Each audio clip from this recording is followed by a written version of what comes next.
The eye still marks the journal's cover. When moonlight hits it, it glows, not bright, but enough to remind him what was lost. The journal was never just a book, it was a mirror. Every word was written to protect, but also to confess. The ink doesn't fade, it remembers. Something still watches, something still waits. And maybe, just maybe, it was never really gone at all.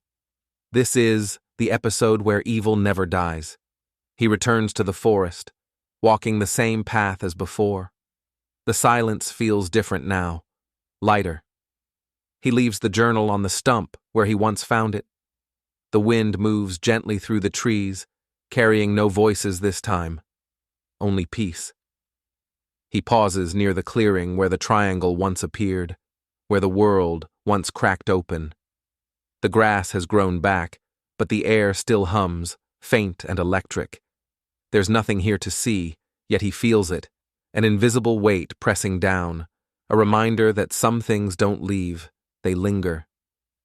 But that was before he learned what answers can take, before he understood that truth doesn't just reveal, it consumes.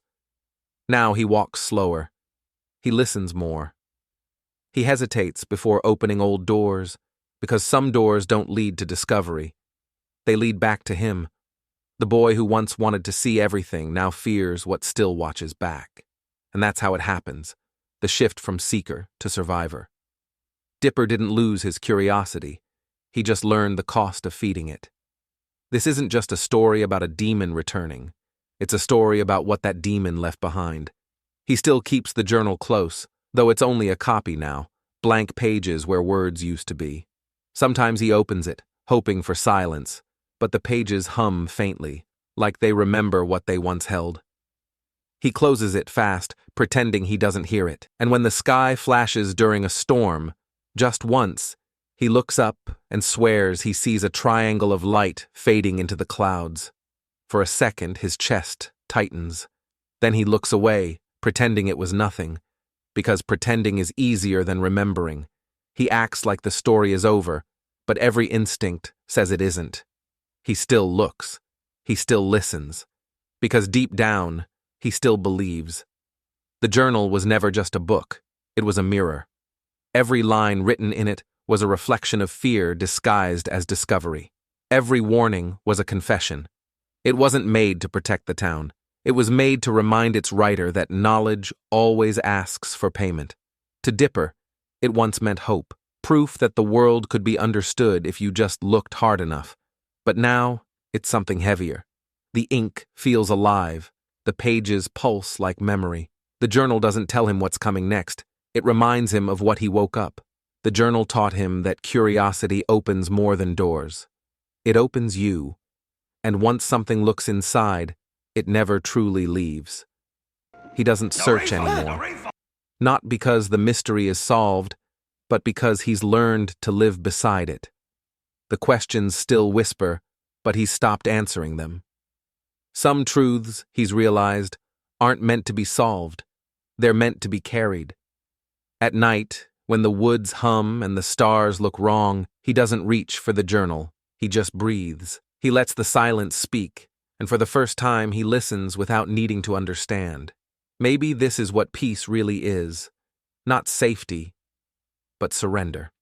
He knows now that evil never disappears. It only sleeps, patient and quiet, waiting for someone to call its name again. But that doesn't scare him anymore. Because not every shadow needs a fight. Some only need to be seen. And so, he lets it be. He lets the town rest. He lets the past stop chasing him. Not everything broken has to be fixed. Some things are just meant to remain. The forest looks the same as it did that first summer, quiet, endless, familiar. But this time, Dipper doesn't walk with a map or a plan. He walks with memory. The same path where he once chased the impossible now feels smaller, gentler. The air hums again, faint and strange, but he doesn't flinch. He stands where the triangle once burned through the sky, where he once believed endings were final. Now, he knows better. The silence isn't empty, it's full. full of everything that's been lost and everything that still watches. He feels it again, that old pull of curiosity, the one that used to control him. But instead of reaching for the journal, he lets the moment pass. The wind moves through the trees like a whisper he can finally understand. He smiles, not because it's over, but because it never will be. And somehow, that's okay. Sometimes evil doesn't fight, it lingers. It hides in the patterns, in the questions that never stop forming. It doesn't need power anymore. It has memory. Because once you've seen something impossible, you never forget how it felt to believe. Evil changes shape to survive.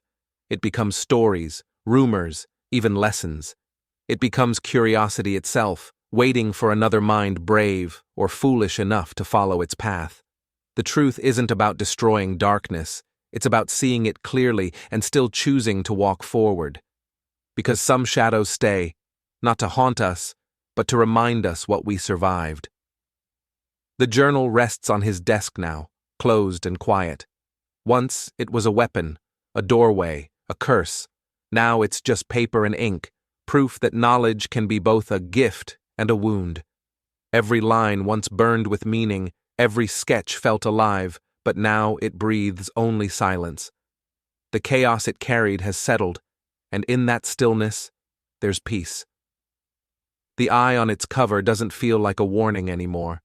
It feels like a reminder, a memory of how far they've come, and how far they once fell. Dipper runs his hand across the cover. The hum is gone. The pages sleep. For the first time, the silence feels earned, not empty. The journal didn't win or lose. It endured, just like him, just like the story. The night settles over Gravity Falls, soft and endless.